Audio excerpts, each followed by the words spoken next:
C'est un amphi exceptionnel. Hein. On n'est pas habitué à avoir des si beaux amphis à Paris 1, donc bravo à l'Université d'Aix-Marseille. Je vais m'habituer avec la distance au micro, ne vous inquiétez pas. C'est un grand plaisir pour moi d'introduire cette première session. J'ai pris d'ailleurs beaucoup de plaisir aussi à participer au jury. L'intégralité des copies que j'ai lues révèle des personnalités très attachantes, très intéressantes. Je suis ravi de vous rencontrer tous.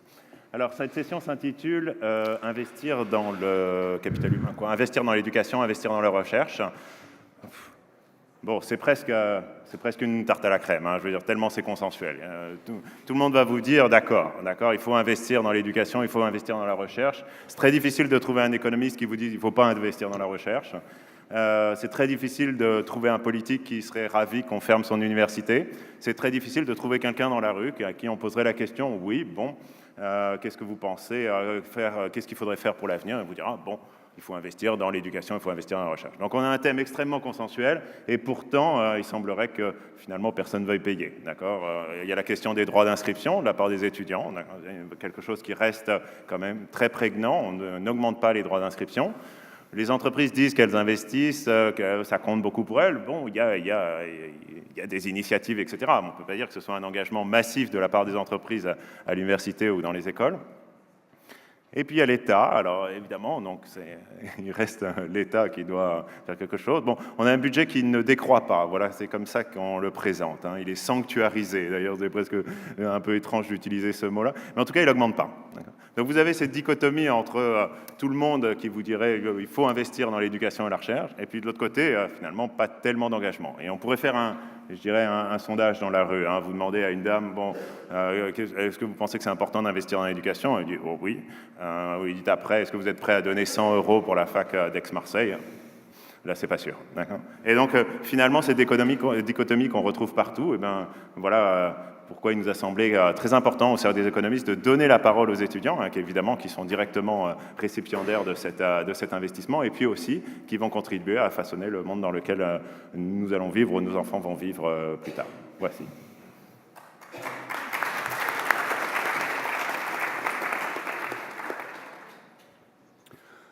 Bonjour à tous, je vous remercie d'être présents pour l'ouverture de ces rencontres qui démarrent, pourrait-on dire, entre guillemets, avec comme slogan « Place aux jeunes ». Voilà, sur le thème de l'investissement et sur le thème de la recherche et de l'innovation, qui sont, comme le disait tout à l'heure Olivier Provost d'Arvor, deux sujets qui concernent tout particulièrement, de façon particulièrement importante, l'univers des médias auquel j'appartiens, mais on n'est pas là pour parler de ça. On est là pour parler des jeunes, pour parler de leur regard sur la société qu'ils s'apprêtent à intégrer de façon active et pour évoquer avec eux justement toutes ces problématiques qui reviennent très très régulièrement dans l'actualité, les difficultés qui peuvent exister dans notre pays pour investir et les difficultés qui peuvent également exister dans notre pays pour favoriser, développer et faire vivre la recherche. Donc pour évoquer tout ça, nous sommes avec 4 étudiants qui ont participé à ce concours sur le thème « Investissez l'avenir ». Donc j'ai à côté de moi Emmanuel Schneider qui interviendra un peu sous l'angle de la place des jeunes dans un monde peut-être un peu vieillissant ou sclérosé et qui évoquera ce que peut apporter cette génération en termes de sang neuf pour relancer une société quelque peu essoufflée.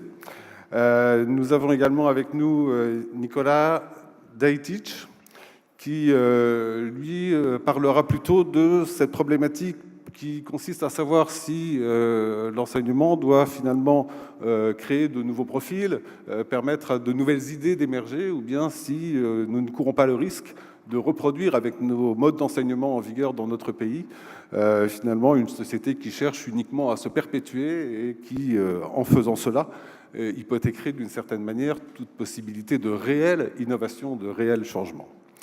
Avec nous également Claire de Villard, qui, elle, nous parlera de quelque chose d'extrêmement important et qui concerne tout particulièrement la jeunesse, ça s'appelle l'engagement. L'engagement, c'est quelque chose qui génère de façon presque naturelle la prise de risque, et sans engagement et sans prise de risque, effectivement, la décision de l'investissement est un petit peu compliquée à prendre. Et puis enfin, Aliénor Vienne évoquera avec vous et avec nous tout ce que sont les obstacles à l'innovation dans une société qui est parfois un petit peu frileuse, qui a inventé et qui a donné parfois beaucoup de place au principe de précaution et de la nécessité peut-être de l'émergence ou de la réémergence, puisque cette notion a existé dans notre histoire contemporaine et elle a même été portée par quelques grands acteurs de la politique, de peut-être l'émergence d'une nouvelle société.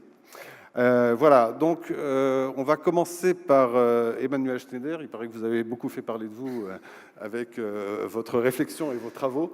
Voilà, je vais vous poser les règles du jeu. Il y a un temps de parole qui est, je crois, limité à 3 minutes par intervenant. Donc je suis chargé de faire respecter cette règle stricte de manière à ce que cette séance ne déborde pas sur les horaires et que nous ayons surtout, à la suite des interventions des uns et des autres, un temps d'échange, de questionnement et de prise de parole aussi dans le public qui puisse venir compléter et nourrir l'ensemble de ces réflexions. Donc je vous donne la parole. Emmanuel Schneider pour 3 minutes. Montre en main. Merci beaucoup. Donc je vous remercie à tous d'être venus et je remercie en particulier Monsieur Lorenzi qui nous a permis ici, à nous, modestes étudiants, de venir faire partager notre réflexion. Alors même si on n'a pas son talent et sa capacité à divertir l'auditoire, alors on va essayer de manière concise de présenter nos réflexions. Donc d'abord, moi je suis parti du constat qu'à l'heure actuelle, comme on parle du capital humain, qu'une grande partie de ce capital humain, justement, à l'heure actuelle, est laissée de côté. Donc, je parle bien sûr d'une frange très importante de la jeunesse, donc, qui subit aussi bien un fort taux de chômage et qui ressent une défiance croissante envers les systèmes que je qualifierais d'intégration traditionnelle. Donc, je nomme par cette dénomination l'école, également le système économique dans son fonctionnement et ensuite les systèmes politiques. Pourquoi le système politique ? Parce qu'en fait, à l'heure où le monde, de par les révolutions technologiques, se transforme de plus en plus vite, on a un vieillissement de la représentation politique, ce qui ne contribue pas à donner le sentiment aux jeunes d'être représentés et écoutés. Ensuite, cela pose un autre problème qui est que des enjeux transgénérationnels qui nous frapperont au premier plan sont à l'heure actuelle, à mon sens, négligés. Je parle des enjeux de développement durable, mais également de dette. En effet, si on pense qu'on a des représentants dont la plupart ont entre 50, 60, voire 70 ans, ils ne seront pas touchés, comme nous le serons, par les enjeux qui démontreront leur acuité que vers le milieu du siècle. Et à mon sens, cela empêche un traitement que je qualifierais d'efficace et de juste aujourd'hui. C'est pourquoi une des propositions que j'ai retenues dans mon article serait de créer une entité qui serait chargée de représenter les générations futures. Donc ici, j'en appelle à un de mes anciens qui s'appelle Jacques Attali et qui a proposé de créer une sorte de parlement d'entités qui représenteraient les générations futures, alors avec un droit de veto ou de proposition on va dire, dont les modalités seraient à définir, mais dont vraiment le rôle serait de représenter nos intérêts, puisque nous, à l'heure actuelle, on a du mal encore à se faire entendre sur la place publique. Donc ensuite, l'autre système d'intégration que j'ai nommé, c'est la sphère économique. En effet, pour entrer sur les systèmes, disons, d'intégration traditionnelle ou de défense des droits des individus, comme les syndicats, ont tendance à défendre les personnes qui sont déjà intégrées, les travailleurs ou les chômeurs, leurs droits, ou les droits à la retraite. Mais que faisons-nous à l'heure actuelle pour défendre les droits des jeunes qui ne sont pas encore entrés sur le marché du travail ? Que faisons-nous pour les empêcher de subir un cercle vicieux de stages qui se multiplient sans pouvoir accéder à un emploi périn et à un salaire décent ? Que faisons-nous pour inciter des entreprises à embaucher un jeune alors qu'ils peuvent embaucher juste au-dessus du SMIC quelqu'un qui a déjà 3 ou 4 années d'expérience ? Est-ce qu'on ne peut pas penser aujourd'hui à rendre le système un peu plus flexible ? Mettons même adapter un salaire peut-être qui serait plus modéré que l'entreprise verserait aux jeunes, mais l'État lui verserait une sorte d'allocation en parallèle de substitution. On va dire une allocation qui permettrait d'avoir un niveau de vie décent, tout en permettant aux entreprises d'avoir intérêt à embaucher les jeunes. L'idée, à mon sens, n'est pas de créer un système très verrouillé qui forcerait les entreprises à tout prix à embaucher des jeunes, puisque l'idée, c'est quand même, in fine, que les entreprises aient intérêt à embaucher des jeunes, à les former. C'est pour ça que le thème est investir dans le capital humain. Et à mon avis, le point fondamental de ce thème est de donner intérêt au secteur privé à investir dans ce capital. Non pas que ce soit pour les jeunes ou même ensuite, que le capital humain soit vraiment au centre des investissements. Aujourd'hui, certes, on a parlé juste avant de la nécessité d'investir dans la recherche, dans les technologies, mais à mon sens, dans le futur, au moment où on doit repenser la place de l'humain au centre de nos sociétés, à l'heure où le travail ne représente plus qu'une frange faible pour subvenir à ses besoins, enfin au moins pour se nourrir et survivre, il faut repenser la place de l'humain à l'heure où le travail occupe une frange marginale, de plus en plus faible de notre temps. Et à mon sens, c'est ces différents aspects qui seront nécessaires pour être un remède à la défiance qui touche notre société actuellement et redonner confiance à l'ensemble de la société en l'avenir. Merci.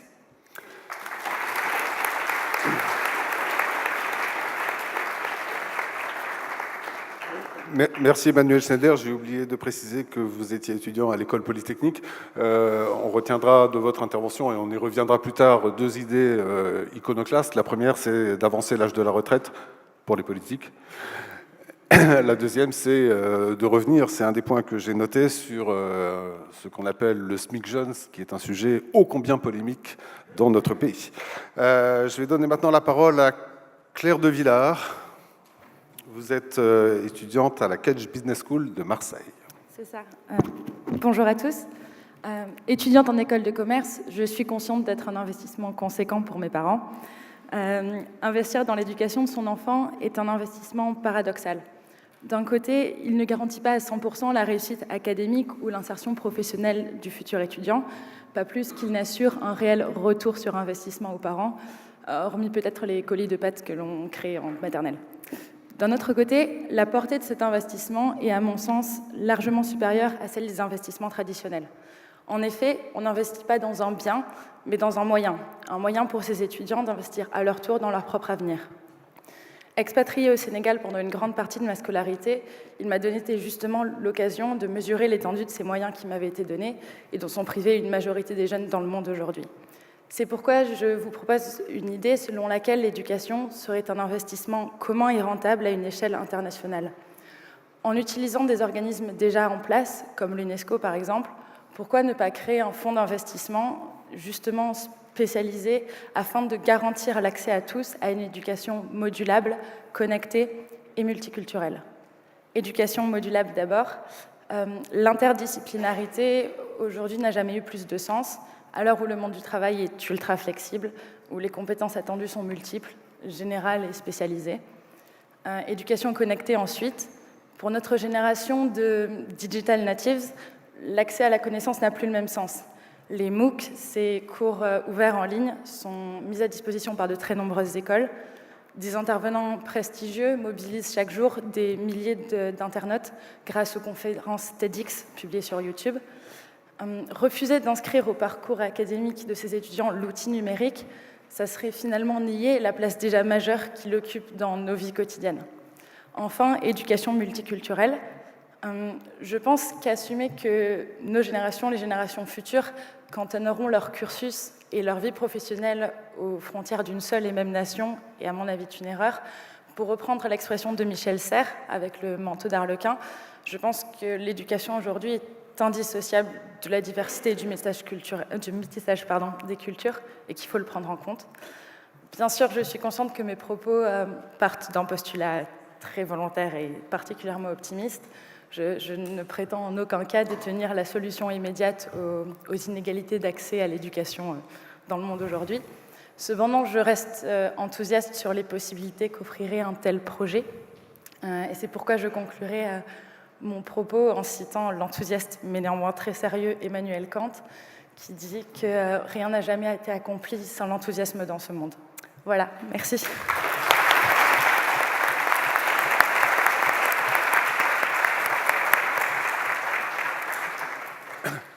Merci Claire de Villard. Je précise que votre devoir repose sur un mail envoyé en 2060, ce qui est au moins la preuve que vous croyez très fermement à l'avenir, à long terme. Je vais passer maintenant la parole à Nicolas Nedic. Vous êtes étudiant à l'université François Rabelais de Tours. Oui, voilà, tout est dit. Je voulais commencer comme ça. Alors, effectivement, je viens d'une petite université de province, en fac d'arts et sciences humaines, et plus précisément en sociologie. Moi, j'ai participé à ce concours d'abord parce que j'étais en colère. En fait, j'ai vu un thème, c'était Investis, c'est l'avenir. Pour moi, l'avenir, c'était l'avenir de la faculté et de l'université, parce que, comme il a été assez justement dit, l'avenir, c'est l'éducation. Et j'étais en colère, parce que j'ai passé 3 ans à me battre, surtout les 2 dernières années d'ailleurs, en essayant de faire des doubles cursus. Ah, vous arrivez en plein milieu d'une administration, avec des secrétaires, avec des administrateurs, avec du personnel qui ne cesse, mais c'est permanent, c'est une constante, qui ne cesse de dire « c'est pas moi, c'est l'autre ». L'université, en tout cas l'université en province, c'est une éthique de la déresponsabilité individuelle.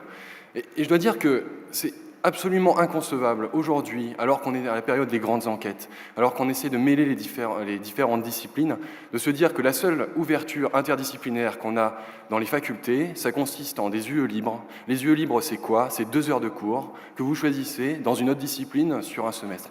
Non, mais c'est complètement absurde. Donc ça, c'était vraiment la première chose qui m'a révolté. Alors après, si vous arrivez à faire tout ça, c'est super, parce que vous vous retrouvez en cours.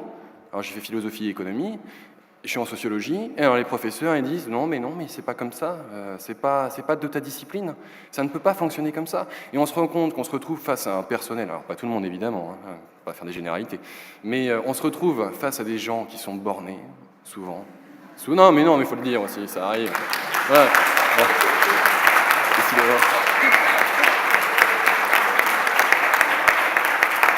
Bon, bon, je voulais pas faire une critique, bref. Mais déjà, si on voulait penser l'avenir, je pense que l'avenir, c'est la communication. L'avenir, c'est aussi arriver à se remettre en question. L'avenir, c'est arrêter de dire, c'est pas moi, c'est l'autre. Et ensuite, il y a un deuxième point qui m'a blessé. Mais vraiment, ça m'a blessé. Moi, je me suis ennuyé. Cette année, plus particulièrement. Je me suis vraiment embêté. Et il y a un truc quand même, c'est qu'en arts et sciences humaines à Tours, c'est vachement intéressant. On a l'impression qu'on a ouvert la faculté à tous. Ah, c'est génial, hein, la fac c'est gratuit, hein, c'est ouvert à tous. Mais qu'est-ce qui se passe? Mais en fait, les étudiants qui viennent des professions intellectuelles, dont les parents sont cadres, etc., ils ne sont pas en arts et sciences humaines. Ça, c'est un mythe, ils ne sont pas en arts et sciences humaines. C'est fini l'époque où la philosophie était la reine de toutes les sciences. Ça n'existe plus, ça. Et en fait, ces étudiants, ils se retrouvent en faculté de droit, ils sont en faculté de médecine. Et en fait, du coup, on se retrouve dans des filières en arts et sciences humaines dans lesquelles sont présents principalement les enfants de cadres professions intermédiaires et d'ouvriers. Alors, c'est pas, je précise tout de suite, hein, si on veut m'attaquer là-dessus, c'est pas un pamphlet justement contre les inégalités, hein, il n'y a pas de souci. Mais ce qui se passe, c'est qu'effectivement, on n'a pas les mêmes normes, on n'a pas du tout les mêmes normes, on n'a pas les mêmes façons de fonctionner, et en fait, on se retrouve dans des cours où les professeurs, ils sont face à un public qui est complètement désabusé. Alors, je pense que s'il y a des professeurs parmi vous, vous devez le savoir que les nouveaux maîtres de conférences qui viennent à peine d'être nommés, ils font les cours dans les filières AES, dans les premières et deuxièmes années, quand il y a des amphithéâtres 100 personnes et où c'est un peu le bazar, il faut le dire. Et que les professeurs, plus ils avancent dans leur cursus, dans leurs années d'études, ils font effectivement surtout les cours de master, ils encadrent les thésards, en fait, grosso modo, ils ont le boulot intéressant. Mais ça veut dire qu'on le sait, ça. Ça veut dire qu'on sait qu'il y a des filières dans lesquelles ça ne travaille pas. Et moi, je trouve ça dommage de sacrifier les arts et sciences humaines au nom d'un idéal d'ouverture qui, de toute façon, ne se fait pas. Alors que la fac, ça doit être un lieu de production de connaissances, parce qu'on a la chance d'avoir des enseignants qui sont chercheurs, on a la chance d'avoir des connaissances qui sont actualisées. Et bien, en fait, c'est pas comme ça que ça se passe. Moi, voilà, j'arrête là. Donc, l'avenir, c'est l'ouverture à soi-même et tout ça. Profitez bien.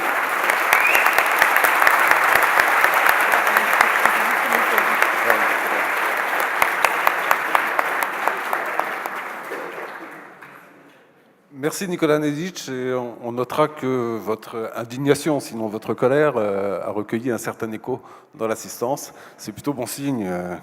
Les jeunes doivent être toujours un peu révoltés. En général, c'est un bon moteur pour créer, pour innover et pour construire. Merci beaucoup. Je passe maintenant la parole à Aliénor Vienne. Vous êtes étudiante à Polytechnique et vous avez écrit une jolie petite scène de théâtre. Merci beaucoup. Je vais être un peu moins incisive, probablement. J'aurais d'abord souhaité remercier l'équipe du Cercle, et en particulier M. Jean-Hervé Lorenzi, pour finalement nous avoir permis de rêver à loisir, donc, ce qui est assez rare. Effectivement, ma contribution a été quelque peu étonnante, parce que j'ai décidé de la mettre sous une forme de pièce de théâtre.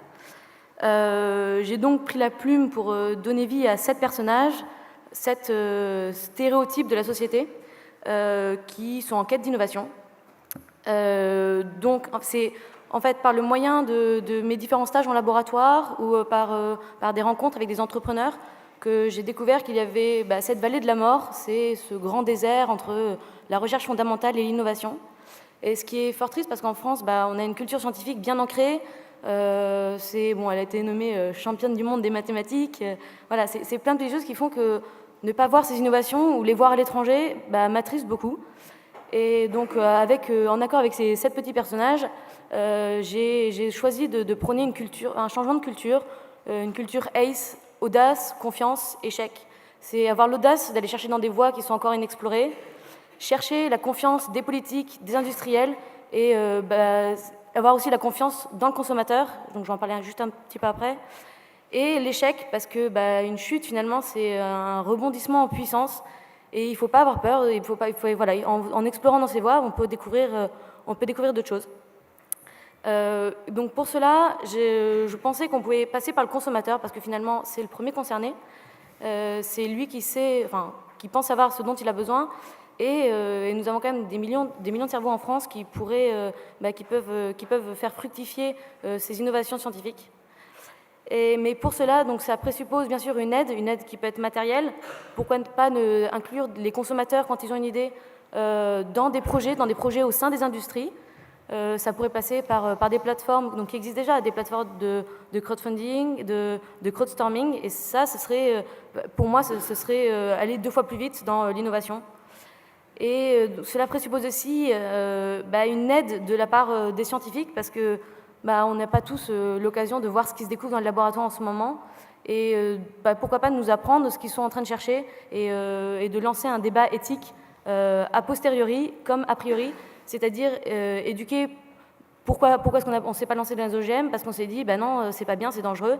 Finalement non, c'est pas dangereux, on a laissé les autres le faire et on s'est rendu compte que si c'était bien gardé, il faudrait, ça mérite un réel travail. C'est sûr, il ne faut pas le lancer comme ça, mais ça mérite une réelle réflexion. Et si on avait su, pour moi, si on sait ce que c'est, on peut arriver à le mettre en place comme il faut. Voilà, c'est simplement quelques idées pour essayer de donner un futur à ces innovations scientifiques qui pour le moment, restent au sein des laboratoires.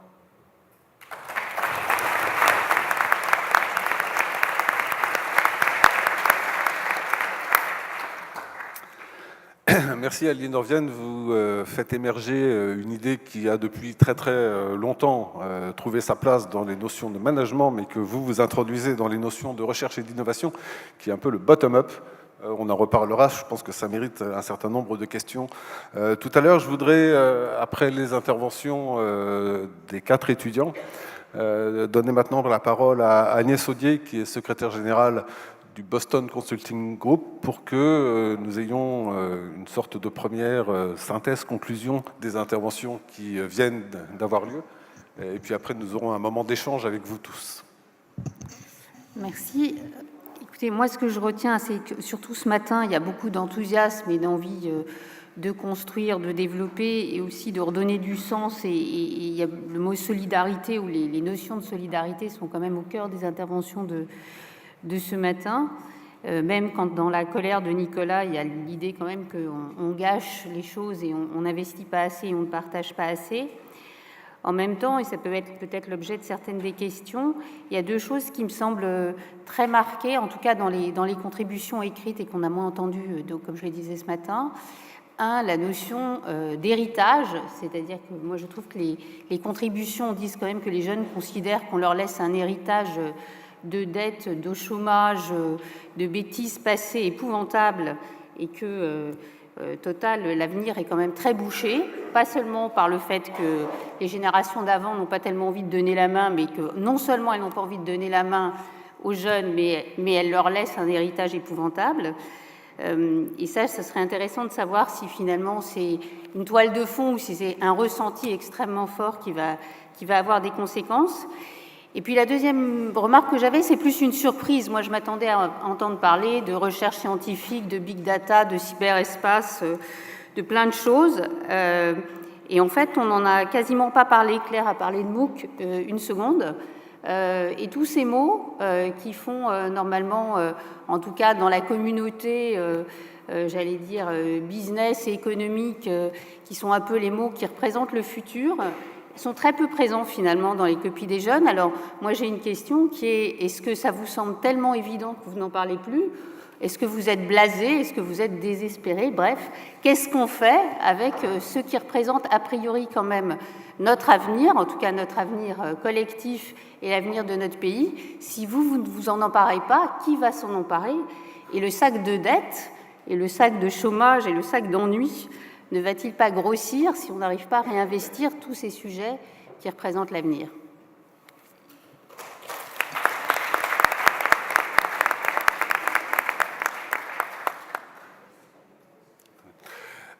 Écoutez, les propos d'Agnès Audier sont une forme d'interpellation de la salle et ça me paraît intéressant d'avoir peut-être quelques réactions. Faut-il désespérer ?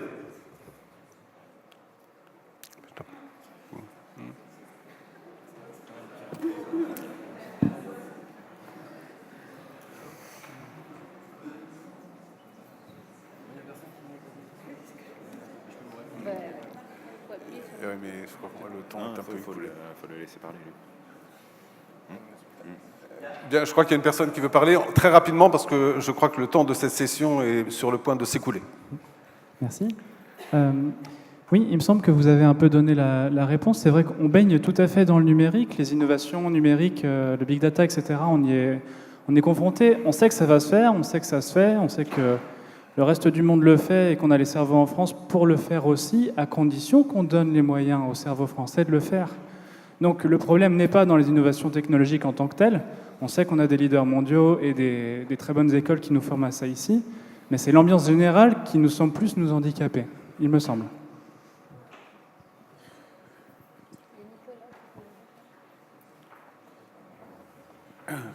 Oui, il y a une réponse.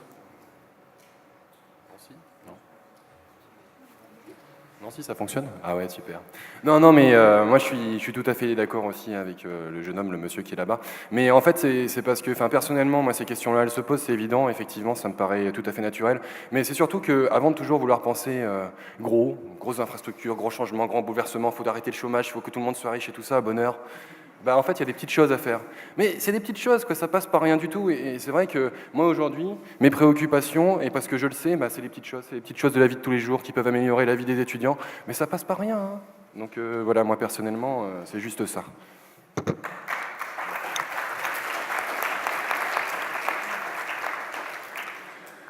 Merci à tous. Encore bravo pour la qualité de vos interventions. Merci.